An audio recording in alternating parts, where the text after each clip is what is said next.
ओम शांति। ओम शांति। आज की तारीख है 17 फरवरी 2026। साकार महावाक्य। बाबा कहते मीठे बच्चे, तुम अभी अमर लोक स्थापन करने के निमित्त हो। तुम अभी अमर लोक स्थापन करने के निमित्त हो, जहां कोई भी पाप दुख नहीं होगा, जहां कोई भी दुख नहीं, पाप नहीं। ऐसा अमर लोक स्थापन करने के तुम निमित्त हो।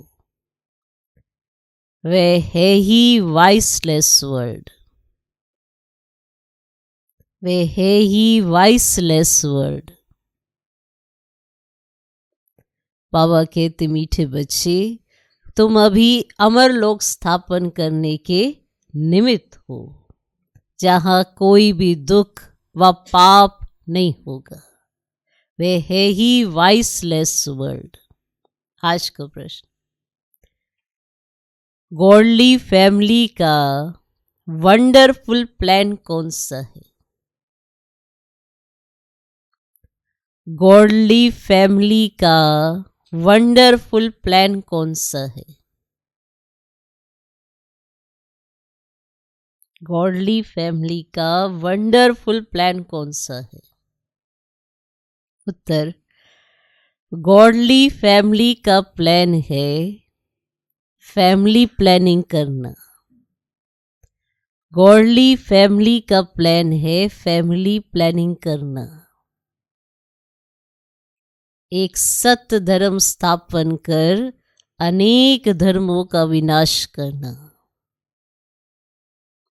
मनुष्य बर्थ कंट्रोल करने की प्लान्स बनाते। बाप कहते उनके प्लान्स चल ना सके। मैं ही नई दुनिया की स्थापना करता हूं। मैं ही नई दुनिया की स्थापना करता हूं। तो बाकी सब आत्माएं ऊपर घर में चली जाती हैं। तो बाकी सब आत्माएं ऊपर घर में चली जाती हैं। बहुत थोड़ी आत्माएं ही रहती हैं। बहुत थोड़ी आत्माएं ही रहती हैं। तो गॉडली फैमिली का वंडरफुल प्लान समझ में आया? कि मनुष्य बर्थ कंट्रोल करने के प्लान्स बनाते। बाप कहते उनके प्लान्स तो चल ना सके। मैं ही नई दुनिया की स्थापना करता हूं। तो बाकी सब आत्माएं ऊपर में चली जाती है। बहुत थोड़ी आत्माएं ही रहती है। उनके प्लान्स क्या, बाप का प्लान्स क्या? तो समझ में आया? ओम शांति। ये घर भी है, यूनिवर्सिटी भी है और इंस्टीट्यूशन भी है ना। तुम बच्चों की आत्मा जानती है कि वह है शिव बाबा। आत्माएं है सालीग्राम, जिनका ये शरीर है। शरीर नहीं कहेगा हमारी आत्मा। आत्मा कहती है क्या? हमारा शरीर। ये आत्मा कहती है, शरीर नहीं कहेगा हमारी आत्मा। आत्मा कहती है हमारा शरीर। आत्मा है अविनाशी, शरीर है विनाशी। अभी तुम अपने को आत्मा समझते हो। हमारा बाबा शिव है और वह है सुप्रीम फादर। आत्मा जानती है वह हमारा सुप्रीम बाबा भी है, सुप्रीम टीचर भी है, सुप्रीम गुरु भी है। कौन जानती है? आत्मा जानती है। अब भक्ति मार्ग में भी बुलाते हैं ओ गॉड फादर। मरने समय भी कहते हैं हे भगवान, हे ईश्वर, पुकारते हैं ना। परंतु किसकी बुद्धि में यथार्थ रीति बैठता नहीं है। अब फादर तो सब आत्माओं का एक हो गया, फिर कहा जाता है हे पतित पावन, तो गुरु भी हो गया। कहते दुख से हमको लिबरेट कर शांति धाम में ले जाओ, तो बाप भी हुआ। फिर पतित पावन सतगुरु भी हुआ। फिर सृष्टि चक्र कैसे फिरता है, मनुष्य 84 जन्म कैसे लेते हैं, वे बेहद की हिस्ट्री ज्योग्राफी सुनाते हैं। इसीलिए सुप्रीम टीचर भी हुआ। यहाँ बताया जा रहा है कि बाप कैसे हुआ, टीचर कैसे हुआ और सतगुरु कैसे हुआ। फिर से सुनो, सभी कहते हैं ना कि हमको लिबरेट करो, कहते हैं ना सब आत्माओं का एक ही फादर है ना। तो फिर कहा जाता है हे पतित पावन, तो गुरु भी हो गया। कहते दुख से हमको लिबरेट कर शांति धाम में ले जाओ, तो बाप भी हुआ। फिर पतित पावन सतगुरु भी हुआ। और फिर सृष्टि चक्र कैसे फिरता है, मनुष्य 84 जन्म कैसे लेते हैं, वे बेहद की हिस्ट्री ज्योग्राफी सुनाते हैं। इसीलिए सुप्रीम टीचर भी हुआ। अज्ञान काल में बाप अलग, टीचर अलग, गुरु अलग होते हैं। ये बेहद का बाप टीचर गुरु एक ही है। कितना फर्क हो गया। बेहद का बाप बेहद का वर्षा देते हैं बच्चों को, तो वे भी हद का वर्षा देते हैं, पढ़ाई भी हद की है। और वर्ल्ड की हिस्ट्री ज्योग्राफी को तो कोई जानते ही नहीं है। तो ये किसको पता ही नहीं है कि लक्ष्मी नारायण ने राज्य कैसे पाया।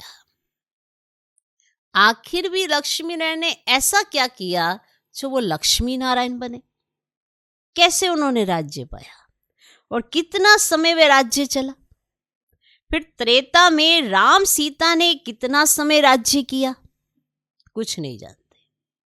अभी तुम बच्चे समझते हो बेहद का बाप आए हैं हमको पढ़ाने। फिर बाबा सदगति का रास्ता बताते हैं। तुम 84 जन्म लेते लेते पतित बनते हो, अब पावन बनना है। ये है तमो प्रधान दुनिया। सतो रजो तमो में हर चीज आती है।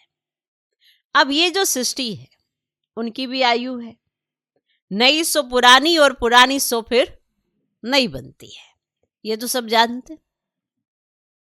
सतयुग में भारत ही था, उनमें देवी देवताओं का राज्य था, गॉड गॉडेज का राज्य था।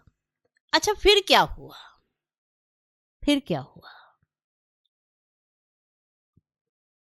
उन्होंने पुनर्जन्म लिया। सतो प्रधान से सतो और सतो से रजो तमो में आए। इतने इतने जन्म लिए। भारत में 5000 वर्ष पहले जब लक्ष्मी नारायण का राज्य था तो वहां मनुष्यों की आयु एवरेज कितनी थी? 125-150 वर्ष होती है एवरेज।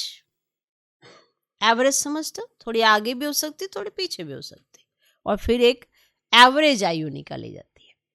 उसको अमर लोक कहा जाता है। अकाले मृत्यु को भी होता ही नहीं। अब ये है मृत्यु लोक। अमर लोक में मनुष्य अमर रहते हैं, आयु बड़ी रहती है। और सतयुग में पवित्र ग्रस्त आश्रम था, वाइसलेस वर्ल्ड कहा जाता है। अभी है विशेष वर्ल्ड। अभी तुम बच्चे जानते हो हम शिव बाबा की संतान है। वर्षा शिव बाबा से मिलता है। ये दादा वे डाडा माना ग्रैंडफादर, वर्षा डाडे का मिलता है। डाडे की प्रॉपर्टी पर सबका हक रहता है। ब्रह्मा को कहा जाता है प्रजापिता, एडम और ईव आदम बीबी, और वह है निराकार गॉडफादर। वह हो गया साकारी फादर माना प्रजापिता। इनको अपना शरीर है और शिव बाबा को अपना शरीर नहीं है, माना वो इस प्रकृति के बंधन में नहीं है। हम सबके पास शरीर है तो हम इसमें बंधे हुए हैं, पार्ट वैसे ही बजाते हैं। तो तुमको वर्षा मिलता है शिव बाबा से ब्रह्मा द्वारा। डाडे की मिल्कियत मिलेगी तो बाप द्वारा ना। अब दादे का वर्षा मिलना है तो मिलेगा किसके द्वारा? बाप द्वारा। तो शिव बाबा से भी ब्रह्मा द्वारा तुम मनुष्य से देवता बन रहे हो। मनुष्य से देवता किए करत न लागी वार। किसने बनाया? भगवान ने। महिमा करते हैं ना ग्रंथ में, महिमा बोलते हैं जैसे बाबा कहते अलफ को याद करो तो बेबादशाही तुम्हारी। गुरु नानक भी कहते जब साहेब को तो सुख मिले। उस निराकार अकाल मूरत बाप की ही महिमा गाते हैं। बाप कहते हैं मुझे याद करो तो सुख मिले। अभी बाप को ही याद करते हैं। लड़ाई पूरी होगी, फिर लक्ष्मी नारायण के राज्य में एक ही धर्म होगा। ये समझने की बातें हैं, ये सब समझने की बातें। भगवान हुआच पतित पावन ज्ञान का सागर भगवान को कहा जाता है। वही दुख हरता सुख करता है। जब हम बाप के बच्चे हैं तो जरूर हम सुख में होने चाहिए। तो बरोबर भारतवासी सतयुग में थे और बाकी सब आत्माएं शांति धाम में थी। अभी तो सब आत्माएं यहां आ रही हैं। फिर हम जाकर देवी देवता बनेंगे, स्वर्ग में पाठ बजाते हैं। ये पुरानी दुनिया है दुखधाम और नई दुनिया है सुखधाम। पुराना घर होता है तो फिर उसमें चूहे सर्प आदि निकलते हैं। सही होता ना, जितना पुराना हो जाता है तो उसमें चूहे भी निकलते हैं, सर्प भी निकलते हैं। ये दुनिया भी ऐसी है, ये चूहे सर्प सब निकल रहे हैं इसमें। इस कल्प की आयु 5000 वर्ष है। अभी है अंत। गांधी जी भी चाहते थे नई दुनिया, नई दिल्ली हो, राम राज्य हो, परंतु ये तो बाप का ही काम है। देवताओं के राज्य को ही राम राज्य कहते हैं। नई दुनिया में तो जरूर लक्ष्मी नारायण का राज्य होगा। पहले तो राधे कृष्ण दोनों अलग अलग राजधानी के हैं, फिर उन्हों की सगाई हुई तो लक्ष्मी नारायण बनते हैं। तो जरूर इस समय ऐसे कर्म करते होंगे जो उनको ये पोजीशन मिली। तो जरूर इस समय ऐसे कर्म करते होंगे। बाप तुमको कर्म अकर्म विकर्म की गति बैठ समझाते हैं। रावण राज्य में मनुष्य जो कर्म करेंगे वे सब कर्म विकर्म बन जाते हैं और सत्युग में कर्म अकर्म होते हैं। गीता में भी है परंतु नाम बदल दिया है। अब यह है भूल। कृष्ण जयंती तो होती है सत्युग में और शिव है निराकार परम पिता। श्री कृष्ण तो साकार में है। पहले शिव जयंती होती है और फिर श्री कृष्ण जयंती भारत में ही मनाते हैं, शिवरात्रि कहते हैं। बाप आकर भारत को स्वर्ग का राज्य देते हैं। शिव जयंती के बाद है कृष्ण जयंती, उनके बीच में होती है शिव जयंती और फिर कृष्ण जयंती के बीच में होती है राखी, क्योंकि पवित्रता चाहिए। रक्षाबंधन आता है ना, उसके बीच में। पुरानी दुनिया का विनाश भी चाहिए, फिर लड़ाई लगती है तो सब खत्म हो जाते हैं और फिर तुम आकर नई दुनिया में राज्य करेंगे। और तुम इस पुरानी दुनिया मृत्यु लोक के लिए नहीं पढ़ते हो, तुम्हारी पढ़ाई है नई दुनिया अमर लोक के लिए। ऐसा तो कोई कॉलेज ही नहीं होगा। अब बाप कहते इस मृत्यु लोक का अंत है, इसलिए जल्दी पढ़कर होशियार होना है। अब अंतिम समय आ गया है तो अब जल्दी जल्दी पढ़कर होशियार होना है। जब समय कम रह जाता है तो चारों तरफ से ध्यान हट जाता है और सिर्फ पढ़ाई की तरफ ध्यान दिया जाता है, क्योंकि समय कम रह गया और एग्जाम आ गए। तो अब क्या करेंगे? इधर उधर जाएंगे, कहीं घूमने फिरने जाएंगे, कुछ और देखने भालने जाएंगे? नहीं, थोड़ा एंटरटेनमेंट कर ले। नहीं, उस समय एक ही ध्यान होता है कि अब तो समय भी बहुत कम रह गया है, तो चारों तरफ से ध्यान हटा दिया जाता है। समय कम है तो पढ़ाई पर ही ध्यान देते हैं। तो होशियार होना है ना, पढ़ाई पर ध्यान देकर होना है। कहते हमारे साथ ही ऐसा क्यों होता है, हम करना तो बहुत कुछ चाहते हैं, फिर ऐसा हो जाता है, फिर वैसा हो जाता है। टेस्टिंग होती रहती है, चेकिंग होती रहती है। आप पढ़ रहे हो, आपको कैसे याद पता चले कि आपको याद हुआ कि नहीं हुआ? टेस्ट लिया जाता है कि नहीं लिया जाता? फिर उस टेस्ट से आपको समझ में आता है कि हम जब फाइनल एग्जाम में बैठेंगे तो वहाँ अटेम्प्ट कर पाएंगे कि नहीं कर पाएंगे, वहाँ पे क्या प्रॉब्लम आएगी। तो जितने जास्ती टेस्ट होते हैं उतना फाइनल एग्जाम में अच्छे नंबर आते हैं। एक तो पैटर्न भी समझ में आ जाता है कि किस तरह का टेस्ट आएगा, किस तरह के उसमें पेपर होंगे। ऐसे ही जीवन है। आप कुछ करते हैं तो आपको एकदम से वो हो जाता है कि अरे अब तो हमारी स्थिति बड़ी अच्छी है। अचानक से ही पेपर आ जाता है कोई, अचानक से साथ वाला व्यक्ति एकदम क्रोध में आ जाता है और आप भी क्रोध में आ जाते हैं, तो फिर क्या होता है? फेल हो गए। बाबा ने इतनी मुरलियों में सब कुछ समझाया होता है, फिर भी अचानक से हम वही एक्टिविटी करते हैं जो पुरानी होती है, तो फिर हम पास कैसे होंगे? समझ में आया? तो टेस्ट होना तो जरूरी है ना। अब टेस्ट से डरना तो नहीं चाहिए, पर डर जाते हैं तो फिर हताश हो जाते हैं। तो पढ़ाई है कि नहीं है? ये होशियार होना चाहिए कि नहीं होना चाहिए? क्या करे क्या करे क्या करे करते रहेंगे तो फिर होगा ही कुछ नहीं। ओके, तो जितना पढ़ेंगे उतना अच्छा। तो कृष्ण तो सत्यु का प्रिंस है कि नहीं है? अच्छा, तो ये मृत्यु लोक है, पढ़ाई पढ़नी है, होशियार होना है, समय कम है, याद रखेंगे। अच्छा, तो वह बाप भी है, पतित पावन भी है, पढ़ाते भी हैं। तो ये गॉड फादरली यूनिवर्सिटी है, भगवान उवाच है ना। अब सोचो, जो भी कह रहे हैं वो भगवान कह रहे हैं, फिर भी हम अपनी चलाते रहते, क्योंकि याद ही नहीं रहता भगवान उवाच है। जो भी कहा है भगवान ने कहा है, अपने आप से तो कुछ कहा ही नहीं गया है। ओके, तो कृष्ण तो सत्य का प्रिंस है और वह भी शिव बाबा से वर्षा लेते हैं। इस समय सब भविष्य के लिए वर्षा ले रहे हैं, फिर जितना पढ़ेंगे उतना वर्षा मिलेगा। जितना जो जास्ती पढ़ाई पर ध्यान देगा और बातों से बुद्धि हटाएगा, होशियार तो वही बनेगा ना। अगर और बातों में बुद्धि जाएगी तो होशियारी नहीं आएगी, नालायकी आ जाएगी। क्या कहते, पढ़ेंगे लिखेंगे तो होंगे होशियार, नहीं तो होंगे खराब। क्यों कहा जाता है? तो ध्यान हमारा उस बात पे होना चाहिए जो बाबा समझा रहे हैं। क्लियर? नहीं पढ़ेंगे तो पद कम हो जाएगा। कहाँ भी रहो पढ़ते रहो, कहाँ भी रहो, खुद को सुधारना ही तो है ना। देखो, अभी हम सुधरे हुए तो नहीं है, पर सुधारना है, तो उसमें हमें ये देखना है कि कहाँ कहाँ क्या प्रॉब्लम आती है। तो कहीं भी रहो पढ़ते रहो।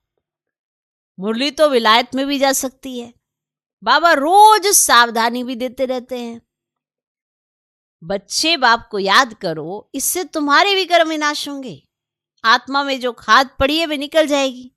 आत्मा 100% प्योर बननी है, अभी तो इम्प्योर है। भक्ति तो मनुष्य बहुत करते हैं, तीर्थों पर मेलों पर लाखों मनुष्य जाते हैं। तीर्थ यात्राओं पर मेलों पर लाखों मनुष्य जाते हैं। अब यह तो जन्म जन्मांतर से चला आता है। कितने मंदिर आदि बनाते, मेहनत करते हैं, फिर भी सीढ़ी उतरते आते हैं। अभी तुम जानते हो, हम चढ़ती कला से सुखधाम में जाएंगे, फिर हमको उतरना है, फिर कला कमती होती जाती है। नए मकान का 10 वर्ष के बाद भवका जरूर कम हो जाएगा। तुम नई दुनिया सतयुग में थे, 1250 वर्ष के बाद राम राज्य शुरू हो जाएगा। अभी तो बिल्कुल ही तमो प्रधान है। मनुष्य कितने हो गए हैं, दुनिया पुरानी हो गई है। वे लोग तो फैमिली प्लानिंग के प्लान बनाते रहते हैं, कितना मूंझते रहते हैं। हम लिखते हैं ये तो गॉडफादर का ही काम है। सतयुग में 9-10 लाख मनुष्य जाकर रहेंगे, बाकी सब अपने घर स्वीट होम में चले जाएंगे। ये गॉडली फैमिली प्लानिंग है। एक धर्म की स्थापना, बाकी सब धर्मों का विनाश, ये तो बाप अपना काम कर रहे हैं। वे कहते हैं विकार में भल जाओ परंतु बच्चा ना हो। ऐसे करते करते होगा कुछ भी नहीं। ये प्लानिंग तो बेहद बाप के हाथ में।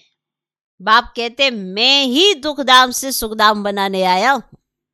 हर 5000 वर्ष के बाद मैं आता हूं, कलयुग के अंत और सत्ययुग के आदि में।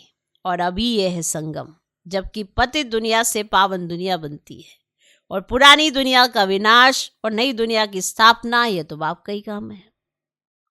सतयुग में था ही एक धर्म। ये लक्ष्मी नारायण विश्व के मालिक महाराजा महारानी थे। ये भी तुम जानते हो। ये माला किसकी बनी हुई है? ऊपर में है फूल शिव बाबा फिर है युगल दाना, ब्रह्मा सरस्वती। उन्हों की ये माला है जो विश्व को नर्क से स्वर्ग, पति से पावन बनाते। ये उनकी माला बनती है जो मददगार बनते हैं। ये वो आत्माएं माला में पिरोई जाती है। जो सर्विस करके जाते हैं उन्हों की ही याद रहती है। तो बाप समझाते हैं, माना ऐसा ही होता है ना, जो सर्विस करके जाते हैं तो उन्हों की याद रहती है बाप को, तो वो माला में पिरोए ही जाते हैं। तो बाप समझाते हैं ये सत्युग में पवित्र थे ना, प्रवृत्ति मार्ग पवित्र था, अभी तो पतित है। और गाते भी हैं, पतित पावन आओ, आकर हमको पावन बनाओ। और सत्युग में थोड़े ही ऐसे पुकारेंगे। सुख में कोई भी बाप का सिमरन नहीं करते हैं, दुख में सब सिमरन करते हैं। और बाप है ही लिबरेटर, रहमदिल, ब्लिसफुल, आकर सबको मुक्ति, जीवन मुक्ति देते हैं। और बुलाते भी हैं उनको कि आकर स्वीट होम में ले चलो, अभी सुख है ही नहीं। तो यह है प्रजा का, प्रजा पर राज्य है। और सत्युग में तो राजा रानी प्रजा होते हैं। और बाप बताते हैं तुम कैसे विश्व के मालिक बनते हो।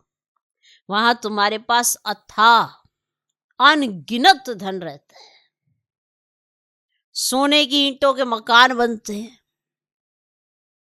मशीन से सोने की ईंटें निकलती रहती हैं, फिर उसमें भी हीरे जवाहरातों की जड़ित करते हैं।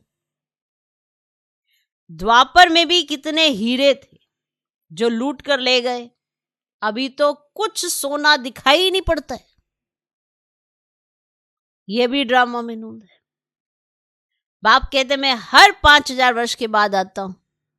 पुरानी दुनिया के विनाश के लिए एटॉमिक्स बॉम्ब आदि बने हैं।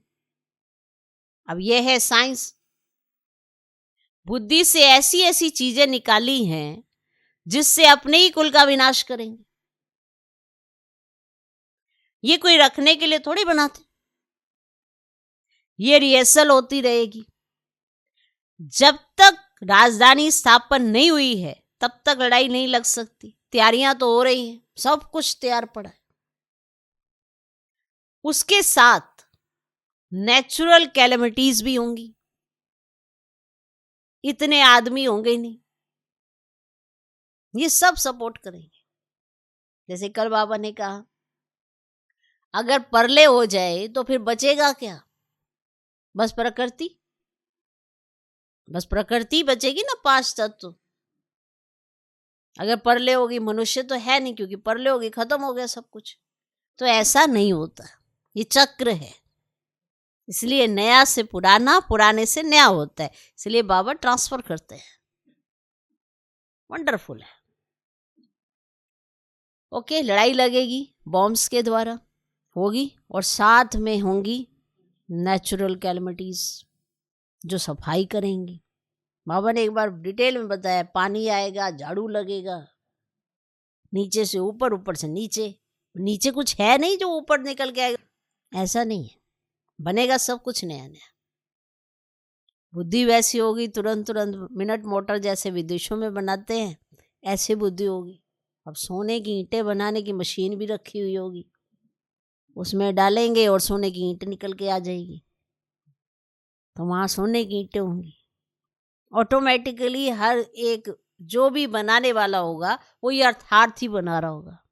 अब यहाँ बनाने वाले भी अर्थार्थ नहीं है, तो जिसको आता भी होगा उससे भी गड़बड़ हो जाती है, क्योंकि सबकी बुद्धि वैसी नहीं है ना। तो बताओ, ये सपोर्ट होगी सारी। बनाने वाले जाएंगे साथ में, कारीगर सब लेके जाएंगे, ठीक है। तो अब बच्चों को इस पुरानी दुनिया को भूल जाना है, बाकी स्वीट होम स्वर्ग की बादशाही को याद करना है। जैसे नया घर बनाते हैं तो फिर बुद्धि में नया घर ही याद रहता है ना, रहता है आपको नया घर, ऐसे चक्कर लगा के आए, देख के आए, ऐसे नया घर स्मृति में आता रहता है। अब भी नई दुनिया की स्थापना हो रही है और बाप है सर्व का सदगति दाता। आत्माएं सब चली जाएंगी, बाकी शरीर यहाँ खत्म हो जाएगा। आत्मा पवित्र बनेगी बाप की याद से।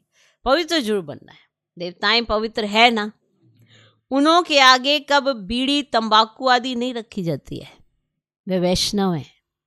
देवी देवताओं के आगे कभी नहीं रखी जाती है, क्योंकि वे वैष्णव हैं। विष्णुपुरी कहा जाता है ना, तो वह है ही वाइसलेस वर्ल्ड और यह है विशेष वर्ल्ड। अब वाइसलेस वर्ल्ड में जाना है, समय बाकी थोड़ा है। अब यह तो खुद भी समझते हैं कि एटॉमिक बॉम्ब से सब खत्म हो जाएंगे, लड़ाई तो लगनी ही है। बोलते हैं हमको कोई प्रेरणा करने वाला है जो हम बना रहे हैं, और जानते भी हैं कि हम अपने ही कुल का विनाश कर रहे हैं, परंतु बनाने बगैर रह नहीं सकते। शंकर द्वारा विनाश ये भी ड्रामा में नूद है, विनाश सामने खड़ा है, तो ज्ञान यज्ञ से ये विनाश ज्वाला प्रज्वलित हुई है। अभी तुम स्वर्ग का मालिक बनने के लिए पढ़ रहे हो, तो ये तुम्हारी दुनिया खत्म हो नहीं बन जाएगी, ये चक्र फिरता रहता है। History must repeat. पहले आदि सनातन देवी देवता धर्म था, फिर चंद्रवंशी क्षत्रिय धर्म, फिर उसके बाद इस्लामी बोधी आदि आए, फिर जरूर पहले नंबर वाला आएगा और सब विनाश हो जाएंगे। तुम बच्चों को कौन पढ़ा रहे हैं? वह निराकार शिव बाबा, वही शिक्षक है, सतगुरु है। आने से ही पढ़ाई शुरू करते हैं, इसलिए लिखा हुआ है शिव जयंती सो गीता जयंती, गीता जयंती सो श्री कृष्ण जयंती। और शिव बाबा सत्य की स्थापना करते हैं, कृष्णपुरी सत्य को कहा जाता है। अभी तुमको पढ़ाने वाला कोई साधु संत मनुष्य नहीं है जो तुमको पढ़ा रहे हैं, ना कोई ये साधु है, ना कोई ये संत है, ना ही कोई मनुष्य है। ये तो दुख हरता सुख करता बेहद का बाप है। 21 जन्मों के लिए तुमको वर्षा देते हैं, विनाश तो होना ही है। इसके लिए ही कहा जाता है किनकी दबी रहेगी धूल में, किनकी राजा खाए। चोराकारी भी बहुत है, चोरियां भी तो बहुत है, आग भी लगनी है। इस यज्ञ में सब स्वाह हो जाएंगे। अभी थोड़ी थोड़ी आग लगेगी, फिर बंद हो जाएगी, थोड़ी अजून देरी है। सब आपस में लड़ेंगे, छुड़ाने वाला कोई रहेगा ही नहीं। रक्त की नदियों के बाद फिर दूध की नदियां बहेंगी। इसको कहा जाता है खूने नाहिक खेल। बच्चों ने साक्षात्कार भी किया है, फिर इन आंखों से भी देखेंगे। विनाश के पहले बाप को याद करना है, तो तमो प्रधान से आत्मा सतो प्रधान बन जाए। बाप नई दुनिया स्थापन करने के लिए तुमको तैयार कर रहे हैं। राजधानी पूरी स्थापन हो जाएगी, फिर विनाश होगा। अच्छा, मीठे मीठे सिकिलदे बच्चों प्रति माता पिता बाप दादा का याद प्यार और गुड मॉर्निंग। रूहानी बाप के रूहानी बच्चों को नमस्ते। हम रूहानी बच्चों की भी रूहानी बाप को नमस्ते नमस्ते नमस्ते। Good morning good morning good morning. धारणा के लिए मुख्य सर, पहला पॉइंट, विष्णुपुरी में चलने के लिए स्वयं को लायक बनाना है। विष्णुपुरी में चलने के लिए स्वयं को लायक बनाना है, संपूर्ण पावन बनना है,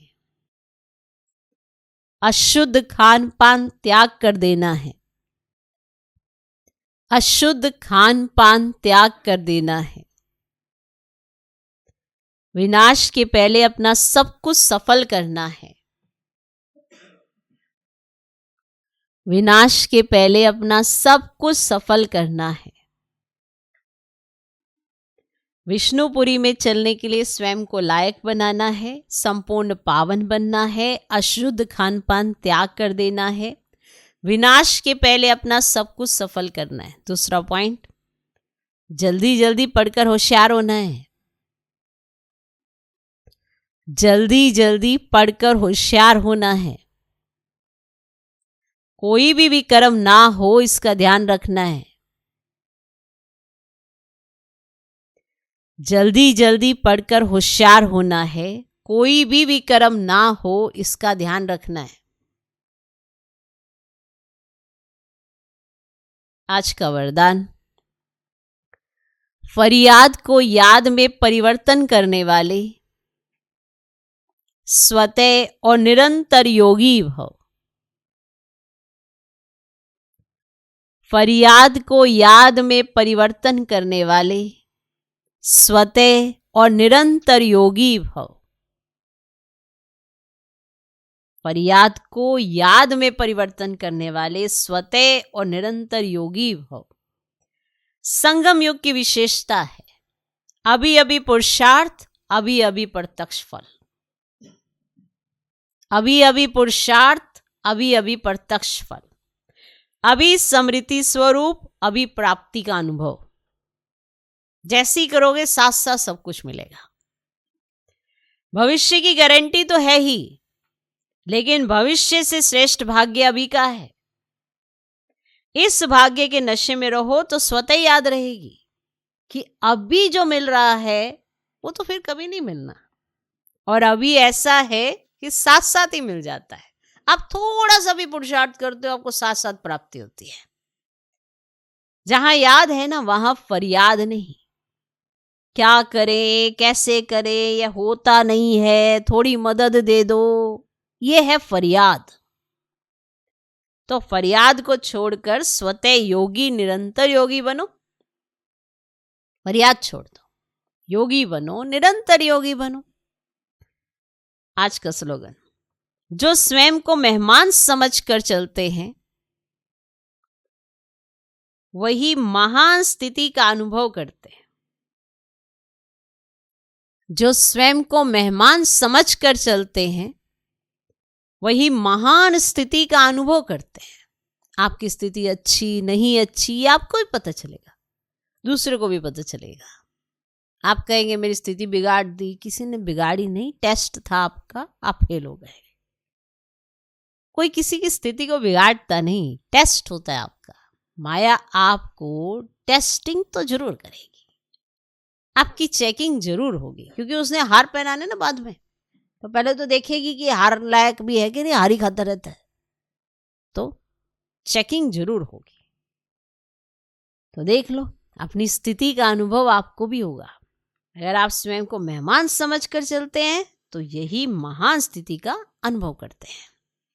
ये अव्यक्त इशारे एकता और विश्वास की विशेषता द्वारा सफलता संपन्न बनो। संगठन का बल, स्नेह का बल, एक दो को सहयोग देने का बल और सहनशीलता का बल जमा करो। संगठन का बल, स्नेह का बल, एक दो को सहयोग देने का बल, सहनशीलता का बल जमा करो तो माया कभी वार नहीं कर सकेगी। फिर जय जयकार का नारा लगेगा। जब इतने सभी अनेक होते भी एक दिखाई देंगे, एक की लगन में मगन, एक रस स्थिति में स्थित होंगे, तब प्रत्यक्षता की निशानी देखने में आएगी। आप सबकी प्रतिज्ञा ही प्रत्यक्षता को समीप लाएगी। आप सबकी प्रतिज्ञा ही प्रत्यक्षता को समीप लाएगी। ओम शांति।